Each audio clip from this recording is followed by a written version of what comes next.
boa noite, como é que vocês estão? Eu sou Ângela Cheirosa e hoje é mais um dia de Fórum Belly Black, Semana Teresa de Benguela. Esse projeto traz, nessa semana tão especial em que se comemora o Dia da Mulher Negra, Latino-Americana e Caribenha, um resgate, uma reparação histórica para mulheres negras da história que tiveram suas vidas, suas histórias apagadas, e nós estamos aqui para dizer que elas existem. Olá, todo mundo! E aí, todo mundo chegando, um monte de gente bonita, animada, boa noite. Chegando, hein, Ive? Júlia, Rita, Ana Cleide, Aline, um monte de gente bonita. Como é que vocês estão?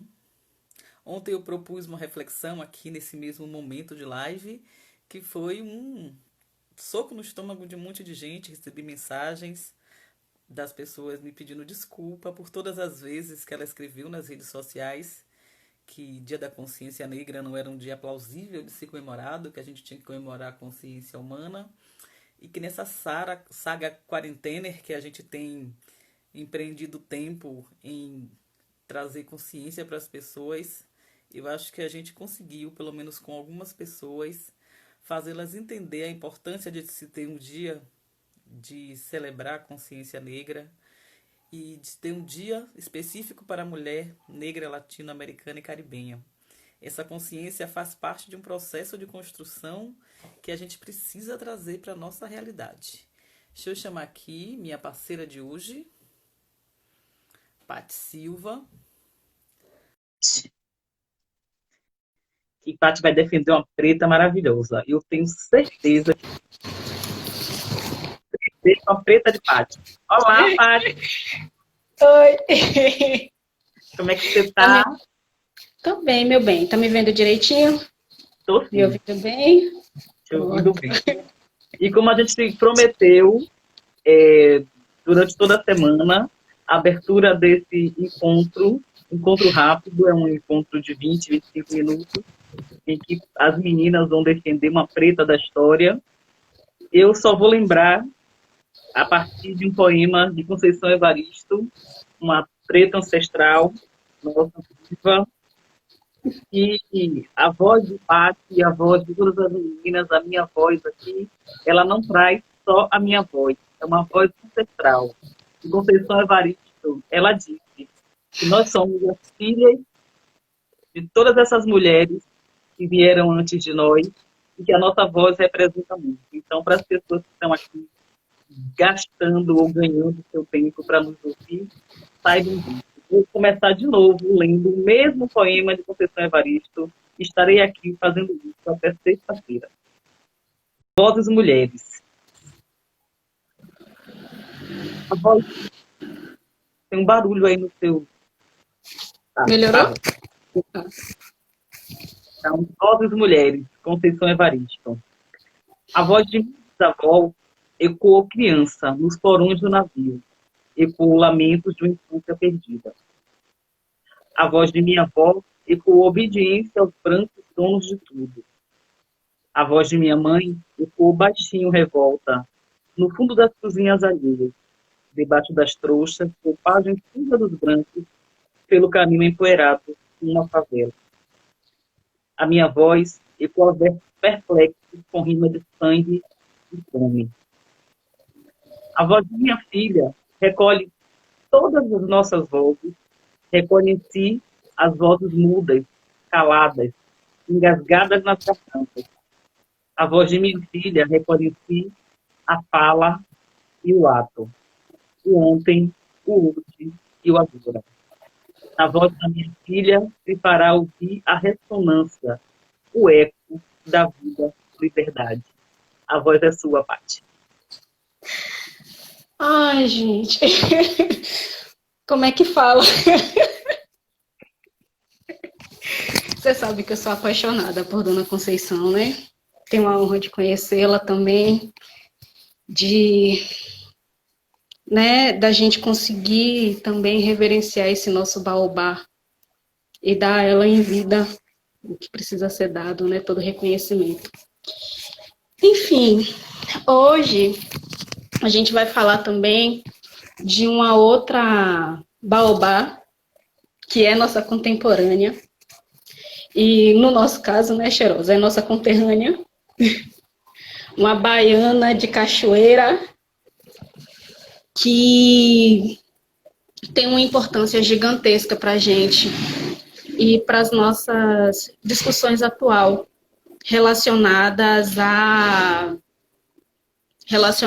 questão da saúde mental de pessoas negras, né? Então, hoje a gente vai falar um pouquinho sobre a doutora Neuza Santos. Doutora Neuza Santos, daqui da Bahia. Ela foi formada pela Universidade Federal em Medicina, que foi até uma coisa que eu estava conversando há pouco com uma amiga minha, né? Ela é uma mulher negra retinta que fez medicina fazendo as contas, vamos colocar em 1970, 1975. Para quem conhece a realidade de uma universidade como a Universidade de Medicina, né, a gente sabe o peso que tem isso, né? O peso que tem essa história. A gente tem uma mulher como a doutora Neuza Santos, fazendo universidade, se formando em medicina em 1970, né? Ela se forma em medicina e vai para a área da psiquiatria. Então, ela é médica, psiquiatra e psicanalista. E, assim, a importância de Neuza para a gente é gigantesca, porque há pouco tempo que a gente tem começado a discutir sobre a questão da saúde mental de pessoas negras, né? O quanto é importante a gente, por exemplo, entender a necessidade da gente fazer um processo de análise, né? Deixa eu respirar. O quanto é importante a gente fazer análise, porque durante muito tempo, né, a gente tem a nossa sociedade, como a gente tem conversado há muito tempo, ela se estrutura no racismo. E isso atravessa todas as áreas. Com a medicina não é diferente. Com a medicina não é diferente. Então, quando as pessoas que foram, né, escravizadas chegavam aqui no Brasil, a gente já ouviu muito falar sobre o banzo, né? Que muitas pessoas morriam de banzo. Na realidade, muitas pessoas morriam de depressão, né? Que é você... Como é que você vai conseguir lidar, né, com sair da sua terra, você ser retirado do seu país, você ser sequestrado do seu lugar no mundo, para ir para um lugar totalmente diferente, atravessar um cemitério. O mar é o nosso maior cemitério. Para a gente, enquanto pessoas negras, para a nossa ancestralidade, o mar é o nosso maior cemitério. Atravessar o mar e chegar aqui e ficar tudo tranquilo, não tem como, né? Então, e durante muito tempo isso foi negado a gente também, né? Como eu falei, o racismo científico, o racismo ele também atravessa a medicina, que é o que a gente chama de racismo científico, e atravessa em várias áreas. E dentro desse processo, a doutora Neuza Santos Souza, ela é extremamente importante, porque ela é uma das primeiras mulheres a discutir o quanto o processo de racismo e o quanto o processo de embranquecimento da nossa sociedade nos afeta enquanto sujeito, como isso constrói, né, a nossa organização psíquica também, né? E dentro desse processo, ela escreveu em 1983, olha, a gente está começando a parar para pensar e falar, nossa, realmente, a gente tem que fazer análise agora. Eu tenho visto as pessoas comentando um pouco mais sobre a importância, né, disso de um tempo para cá. Imagine ela falando disso já em 1983. Ela escreveu um livro emblemático, que é o Tornar-se Negro, né, que vai falar sobre esse processo. Assim, é um livro que é extremamente importante para a gente, enquanto pessoas negras. Não é um livro fácil, a gente já vai adiantando esse caminho, não é um livro fácil. É um livro doloroso, porque você, quando começa a ler, você entende o quanto você também foi construído, né, para se odiar dentro dessa sociedade, né? E ela mostrar isso para a gente dentro da área da psicanálise, né? Porque perceba, a psicanálise ela foi pensada para, de uma certa forma, organizar as demandas do homem branco, nem da mulher, no geral. As histéricas de Freud eram mulheres que não se encaixavam na sociedade. Eram mulheres que falavam 6 línguas. Então você é histérica. Ponto. Você não pode falar 6 línguas. Você tem que casar, você tem que ter um marido, você tem que, né, seguir uma determinada ordem. E como é que a gente vai pensar nisso para pessoas que nem eram pensadas como humanas? Como é que a gente vai falar de subjetividade? Como é que a gente vai falar de construção psíquica? Para pessoas que nem eram pensadas como pessoas, né? A doutora Neuza, ela conseguiu falar isso em 1983, com a sua tese, com a sua dissertação de mestrado. Então, a gente está falando de uma mulher preta em 1983, mestra. Olha que, olha que marco, né? Ela faz a sua tese e a gente não conhece Neuza. A gente continua aí um tempo gigantesco batendo cabeça, né? Tentando entender como é que a gente se coloca dentro dessa sociedade que apaga a gente dessa forma, né?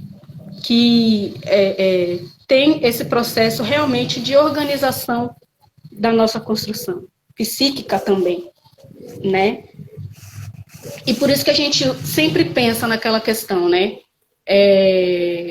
Quando a gente não para observar o nosso processo histórico, é muito fácil falar que o próprio negro se discrimina, quando a gente não consegue se visualizar no espelho e achar bonito o tom da nossa pele, achar bonita a textura do nosso cabelo, achar bonita a grossura dos nossos lábios. Mas isso é parte, como a doutora Neuza coloca pra gente, isso é parte de uma construção muito bem feita.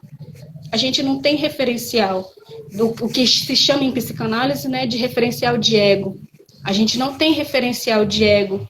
A gente não consegue construir nem ferida narcísica para se curar, né? Então, assim, algumas coisas que eu estou falando aqui são pontos do estudo psicanalítico mesmo, mas, por exemplo, para a gente conseguir fazer um processo de análise, você precisa conseguir organizar as suas feridas narcísicas.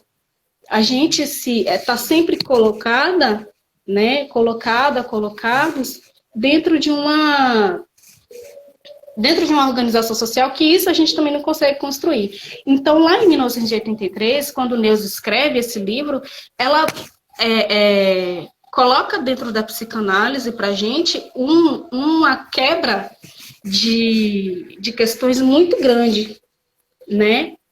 Tira a gente também daquele processo de, como é que eu vou dizer, né? Durante muito tempo, uma das coisas que se falavam é que psicanálise de preto ou era o terreiro, ou era a cachaça, ou era o trabalho, né?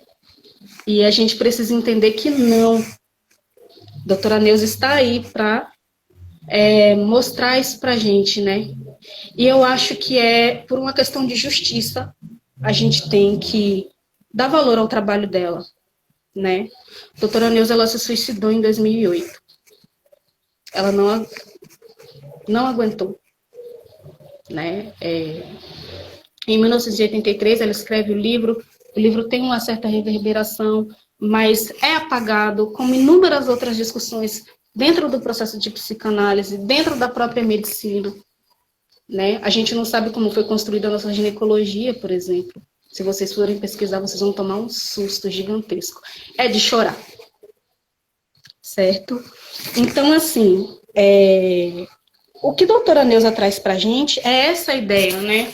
De que o nosso banzo, ou seja, a nossa angústia, ela é coletiva, ainda que a psicanálise trate o indivíduo. A psicanálise, ela preza pelo indivíduo, então tem que ser vista as coisas caso a caso. Mas, no nosso caso a caso, a gente tem uma questão coletiva que atravessa a gente, que é o processo de racismo estrutural. Então, eu estou aqui hoje, assim, dentro desse processo, né, estudando, olhando essas coisas, né. A doutora Neuza, ela é um referencial muito caro para mim, né, estudando literatura, que eu coloquei ela dentro dos meus processos de análise, de estudo, e a discussão que ela traz, assim, para que a gente se entenda hoje enquanto sujeito, é extremamente fantástica. Extremamente fantástica. Tem uma coisa à parte que eu aprendi a fazer a partir da deusa, a partir de ter acesso a alguns livros dela e alguns também, que foi uma defesa que eu faço do que parece indefensável a primeira vista. Porque todas as pessoas, até várias pessoas negras, quando se batem com um negro racista, ou com um negro que não se reconhece, ou com um negro que tem uma posição de sofernidade excessiva, e aí a pessoa vira e fala, mas eu acho que o primeiro a ser racista é o próprio negro. Eu não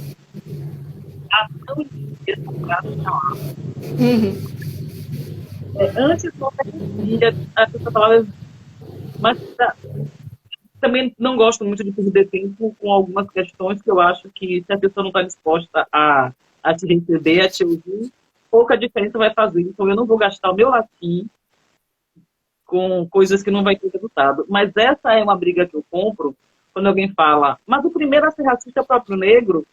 Velho, se você vai na construção da história desse racismo estrutural, dessas passagens que todo dia a gente vem aqui na internet, nós todas, com uma gota de realidade. Quando eu comecei a live, eu falei, vocês vão se assustar, vocês vão se surpreender com a preta de pátio. Porque Neuza, ela é de uma importância, ela traz um recorte do racismo que é extremamente perverso. Quando você animaliza pessoas pretas e você acha que preto tem que apanhar, preto não merece o bom, não merece o melhor, e isso vai do básico, desde acesso à saúde, à educação, moradia, à dignidade. Vá pensar quem é que está preocupado com saúde mental de pessoas pretas. Sim. E aí, dessa construção, quando a pessoa fala, mas você é racista, todo preto que se nega preto, todo preto que se endurece e que diz que não é preto, ou que se junta do outro lado da força para bater, esse é só mais um processo de tentativa de não sofrer, é só mais um processo de tentativa de não fazer parte do que é ruim, do que não presta, porque tudo que é ligado ao preto é o ruim.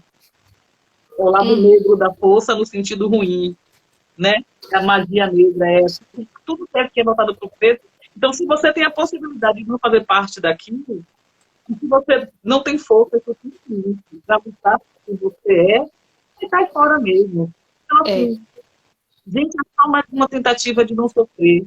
É só alguém desistindo do que é, da ancestralidade, desistindo de tudo que ele tem de mais caro para dizer, eu não aguento mais, eu vou parar de sofrer, então eu vou bater. Ou é alguém dizendo, se eu posso negar, eu vou negar. Então, assim, é tanta dor que não dá nem para julgar. É tanta pancada todos os dias que a gente toma, e se alguém resolve não querer tomar, não está de todo errado, não. É uma fraqueza que vem de um abandono do que é de caro e ninguém está preocupado. E preto, ele é o próprio racista. Ele é só mais uma vítima do racismo. É só mais um cruel do racismo que impõe a homens e mulheres negras que têm sua saúde mental abalada a dizer, eu desisto. Eu não aguento mais sofrer, eu não quero isso para mim. E sai fora. e cai fora. Sim. Então, assim, não dá para julgar, porque o aparelho histórico, a estrutura foi feita para ser doloroso. E nem todo mundo acabou, nem todo mundo está preparado para isso. E aí, Sim.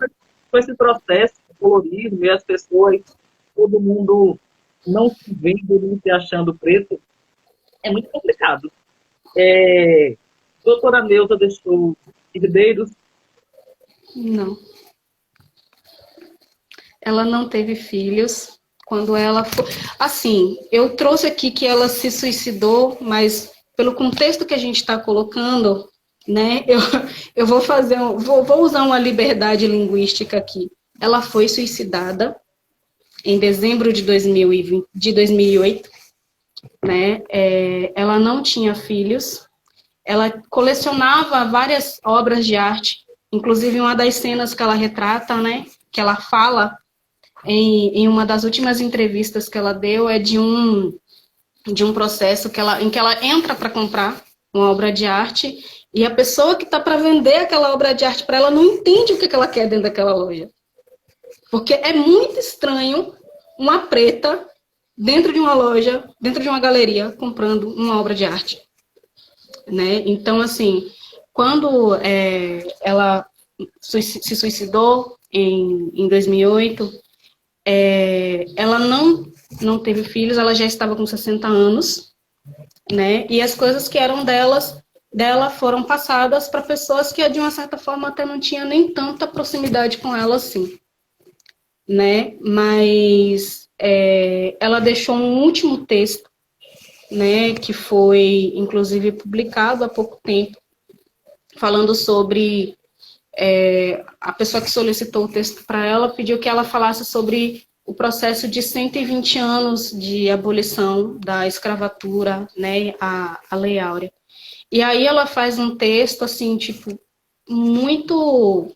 Quando você lê, você entende que ela está falando, olha, a gente já avançou alguma coisa, mas será que ainda tem? Será que tem mesmo o que comemorar? A gente avançou, mas ainda tem muito passo. A gente ainda tem muito passo para dar, porque as pessoas negras ainda não conseguem se ver dentro da sociedade, que é uma das maiores discussões de tornar-se negro, né? As pessoas negras ainda não conseguem se ver dentro da sociedade. As pessoas negras não têm referencial de espelho, né? Isso para o processo de psicanálise é muito importante. Você tem referência, né? A gente não tem referência em quem se construir. Se a gente vai para todos os processos, né, de representação, a gente só vê possibilidades de ser branco. Né? Então, é uma discussão que ela traz, que a gente atacado na nossa possibilidade de ser. Né? Então, imagine você trazer uma discussão como essa em 1980. Quem é que vai ouvir essa preta? Ela não vai ouvir. O pessoal está começando a ouvir agora. Tanto, gente, que eu vou até dar uma dica. Tornar-se negra está a R$ 4. R$ 4 na Amazon. Vamos todo mundo comprar o Tornar-se Negro. Faça, por favor, no Kindle. R$ 4. R$ 4. Certo? A gente tem uma obra como essa a R$ 4 na Amazon. Né, que estava esgotada, inclusive, por ela, durante muito tempo, ela não querer republicar esse livro. E, assim, quando eu vejo algumas entrevistas, né, a última entrevista dela mesmo, eu entendo porque que ela não queria republicar o livro. Porque as pessoas não estavam ouvindo. Entendeu? A gente ainda não tinha passado por esse processo de entender a importância de conseguir acessar esse espaço que é fazer análise. E Tati, você está falando uma coisa de não querer ouvir Neuza em 83, 85, em 90, mas é um negócio que se a gente pensar direitinho, por exemplo, nós temos aqui agora um público bom, eu estou acompanhando nossas lives, e 2.000, 2.500 pessoas querem ouvir essa história das pretas, e é um público bom ao vivo, e quando termina aqui, por ser uma live curta, as pessoas curtem. mas na possibilidade que a gente poderia estar dizendo, que a gente poderia estar reproduzindo o tempo todo. As minhas lives são muito boas, eu tenho um público fiel, bom, mas a gente podia alcançar muito mais. Mas eu vou Sim, mais longe. Tem um doutor preto maravilhoso. Ele é dermatologista, Nicásio, o nome dele. sim, Ele está ocupou semana passada o Instagram de Bruno Galhaço. Ele, o doutor, tem 150 mil seguidores, e nesse processo de ocupação de perfil, super pop e tal, não sei o quê, ele está ocupando o perfil de Bruno Galhaço, que tem 6 milhões de seguidores, se eu não me engano. E esse menino trouxe um professor de história para falar sobre apropriação cultural numa live semana passada, no perfil de Bruno Galhaço, que eu fiquei enlouquecida. Mas eu não pude deixar de observar no perfil de Bruno Galhaço dois caras maravilhosos falando de um tema super pertinente, com milhões e milhões de seguidores dos dois, que tinham 800 pessoas assistindo a live. sim. Proporcionalmente, isso não é nada. Não é nada. As pessoas E não não estão é, é, e não é justo, né? Porque é isso, é o que a gente tem falado. Esse processo, né, não é um processo fácil, mas ele tem que ser feito. E não é só, a gente tem que, o que a gente está tentando fazer é parar de falar para nós mesmos, a gente já sabe disso. Eu já conheço Neuza, eu já conheço Virgínia Bicudo, que é a dona da psicanálise no Brasil. A primeira mulher a passar por um divã foi uma mulher preta. Imaginem o peso disso. Se a gente soubesse disso, se a gente desse a importância para isso, há anos atrás, o quanto a gente já poderia ter conseguido passar por algumas dores que são psíquicas feitas pelo racismo. Entende? Então, a gente está tentando parar de falar para nós mesmos, a gente já sabe. Eu já sei, você já sabe, Cheirosa, certo? E é isso, quando a gente fala que as pessoas brancas elas também têm que estar aqui, é porque não foi a gente que inventou o racismo. Entende? A gente foi colocado aí nesse olho desse furacão, certo? E isso organizou todos, mais uma vez, todos os âmbitos da nossa vida. Onde você pensar, o racismo botou o dedinho ali. Em algum momento, ele colocou o dedinho ali. Certo? E a gente tem que conversar sobre isso. A gente tem que conversar sobre isso. O assunto, ele tem que ser colocado, ele tem que ser trazido, ele tem que ser analisado. E a doutora Neuza, ela tem que estar no nosso campo de leitura também. Inclusive, dentro da formação de pessoas que estão fazendo medicina e querem trabalhar com psiquiatria e que pensam em fazer psicanálise. Ela tem que estar. Porque ela, de uma certa forma, ela abre o caminho para que você entenda as dores do seu paciente negro que chegar para você. Entende? Não é que você vai analisar o social, mas você já vai entender que o social formou aquela pessoa de uma outra maneira. O social ele é base da nossa organização, da nossa organização psíquica. Né? Então, essa discussão de Neuza, para mim, ela é fantástica e a gente precisa ter ela na ordem do dia. Para a gente, inclusive, parar de fazer isso que você colocou aqui, né? Parar de falar que o próprio preto se discrimina. Não tem como a gente se discriminar quando a gente não tem referencial de espelho. A gente não tem referencial de espelho. A gente está tendo agora. A gente está tendo agora. Porque eu tô aqui, se espelhem em mim, se espelhem em Cheirosa. A gente é bonita, gente, ó. Isso aí. Viva a doutora Neuza Borges. Eu queria terminar. Termine. Eu quero terminar com um pedacinho de Tornar-se Negro, certo? Por favor. Ser negra, saber-se negra, é viver a experiência de ter sido massacrada em sua identidade, confundida em suas expectativas, submetida a experiências, compelida a expectativas alienadas. E é isso que a gente está tentando reverter. É isso que a gente está tentando desorganizar para organizar de uma forma que a gente consiga se ver. Amém.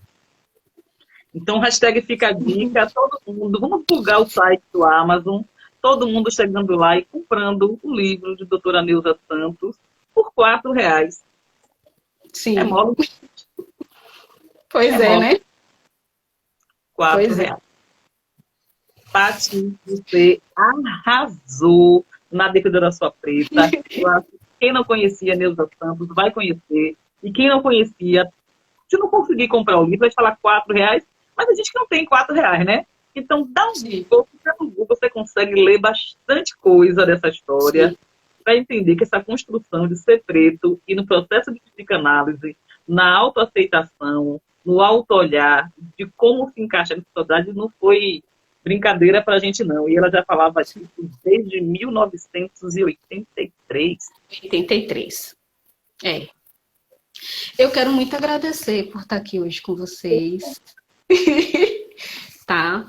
É muito importante isso que a gente está fazendo. Agradecer a escuta. E a gente está aqui, se quiser tirar dúvida, quiser conversar, bater aquele papo certo, né?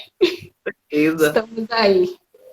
Viu? Amanhã nós temos mais pretas sendo decidida, primeira parlamentar, primeira deputada negra do Brasil, dona Tonieta. Vai defender, Shirley. Vocês vão se surpreender, como mulher na política também é importante. Mulher preta na política é mais importante ainda. Beijo, gente. Até amanhã. Beijo. Encontro marcado. Beijo. Beijo, meu amor. Tchau.